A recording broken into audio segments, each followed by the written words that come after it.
A massive truck bomb has struck the offices of a Kurdish political party in the northern Iraqi city of Kirkuk.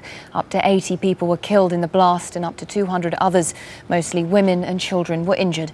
The attack is the latest incident to strike a city that was once considered relatively peaceful, but now finds itself being dragged deeper into Iraq's sectarian bloodletting. We should warn you, Sebastian Walker's report contains some distressing images. Another major bomb attack in Iraq brings more images of mayhem. Taking place within minutes of each other, explosions in the northern city of Kirkuk look aimed at causing maximum carnage. The main target seems to have been a local branch of the political party led by Iraq's Kurdish president. A huge bomb crater shows the size of that blast, but the bombers didn't discriminate, and emergency wards were soon overwhelmed with the wounded. Kirkuk is a tent city at the best of times, with Kurds, Arabs and other ethnic and religious communities living side by side. Scenes like this had been less common in northern Iraq than in other parts of the country. But recent events have got Kirkuk's residents worried. Just over a week ago, another northern Iraqi town was almost obliterated in one of the biggest bombings since the 2003 invasion. This attack happened just 70 kilometers from Kirkuk. And the fear is that major US military offensives in areas outside of Baghdad are simply pushing fighters into the country's north. With its volatile ethnic mix, Kirkuk's often described as a microcosm of Iraq, a tinderbox that could spark full-scale civil war if ignited. So the prospect of bombers focusing their attentions on the city is one that would really strike terror into Iraq. Sebastian Walker, Al Jazeera. Sadi Pire is a leader of the Patriotic Union of Kurdistan, the party that was bombed in that attack. He says the attack could be linked to a referendum to be held later this year on whether Kirkuk becomes part of the Kurdish autonomous region.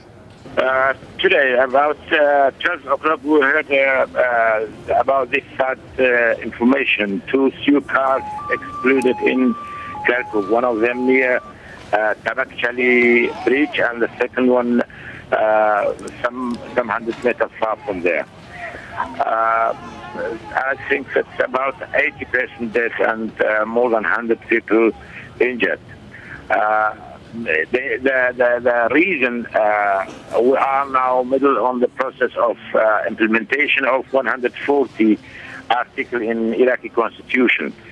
And we are sure also the related departments are sure the terrorists are not from Kirkuk and they are not Kirkuki. Either they are from outside or they are from Iraq but somewhere else. They did this issue. And they tried to continue the policy of Saddam Hussein, namely to deport the Kurds and Turkmens and positive Arabs and the Christian community out from Kirkuk. The Palestinian President Mahmoud Abbas has held talks with the Israeli Prime Minister Ehud Olmert in Jerusalem. Their meeting came just hours before what is expected to be a major policy speech on the Middle East by the US President George Bush, his first since Hamas took control of Gaza.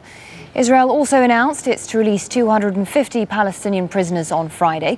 David Chater reports from Jerusalem on a day of diplomatic activity to shore up support for the Palestinian president. It was a meeting timed to build on a series of Israeli gestures aimed at boosting the position of the Palestinian President Mahmoud Abbas in the West Bank. But the Palestinian Prime Minister Salam Fayyad warned such gestures were pointless without serious negotiations for a binding peace. The question of Gaza also loomed large in the talks, complicating the search for a new equation for peace. Dividing the West Bank and Gaza is an impossible scenario for us. And as President Abbas has said, Israeli decision-makers should be aware that any indication for a long-term solution or a long-term ceasefire or states with temporary borders based on such a division will never be a reality, nor respected by us. The situation in Gaza is a tragedy for all of us as Palestinians. The removal of some members of the Al-Aqsa Martyrs Brigade from Israel's wanted list was described by one senior commander in Jenin as the last chance for a new page with the Palestinians. One of those who has taken part in the conditional amnesty is Rabah Hamid, the victim of a targeted killing attempt by Israeli troops in Ramallah this year. He was shot twice in the shoulder, but managed to escape. Under occupation, there can be no real security, but I have trust in our Palestinian leaders, and that is why we have agreed to turn over our weapons. It is because of our trust in our leaders and our President Mahmoud Abbas, but I have no trust in Israel. The amnesty deal, though, has again been condemned by Hamas. The US have abandoned the roadmap which they have created. Now they are selectively implementing the security bits of it. In an act of revenge against Hamas, fighters in the West Bank have decided to hand in their weapons, the weapons of resistance. How far can we go on hurting each other? The release of 250 members of Fatah and other factions of the PLO being held in Israeli prisons is due to be finalized this week. President Bush is due to give a special address on the Middle East to rally diplomatic and financial support for the Palestinian leader and the new government. He's also expected to urge Israel to make further concessions for the sake of peace. David Chater, Al Jazeera, Jerusalem. As David was mentioning there, US President George Bush will also be setting out his support for President Mahmoud Abbas in a special address from the White House in 1 hour from now.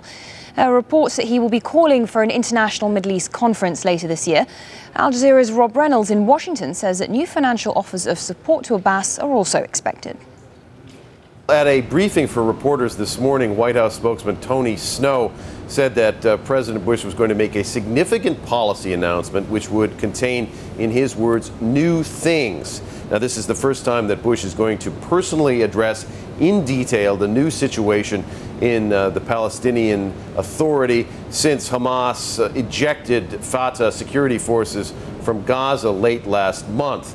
On Sunday, the U.S. National Security Advisor, Stephen Hadley, said that Bush will discuss where the administration is willing to go in terms of providing both financial and diplomatic support to the West Bank government of Palestinian President Mahmoud Abbas. Now, Hadley does appear to be signaling that Bush is going to go further and provide more money to Abbas over and above the $86 million the U.S. has already pledged for training, largely for training of Fatah security forces.